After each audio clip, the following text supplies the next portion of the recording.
तर नमस्कार मंडळी, उन्हाळा चालू आहे त्यामुळे मी केली होती सुरुवात मसाला बनवण्यासाठी. त्यासाठी मी ना मस्तपैकी ते काश्मीरी मिरची आणि जी तिखट मिरची असते ना, तर ती ना छान प्रकारे ते भाजून घेतली होती. आणि हा मसाला आहे ना मी 1 किलोच्या प्रमाणामध्ये बनवायला घेतला होता.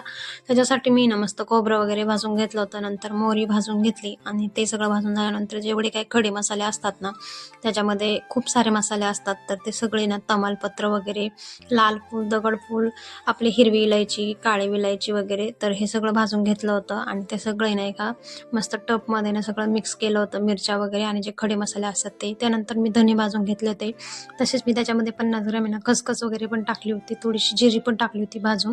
नंतर दगडफूल, काळी मिरी वगैरे जे मसाले असतात खडे मसाल्यामधले, जिरी वगैरे, हवरी वगैरे, ते सगळं मिक्स करून टाकलं होतं.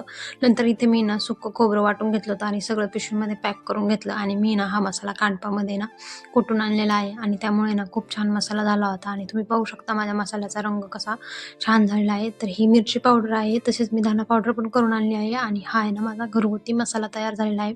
त्यानंतर ना मी छान प्रकारे ना ते सगळं बॉटलमध्ये असं स्टोअर करून ठेवला होता मसाला.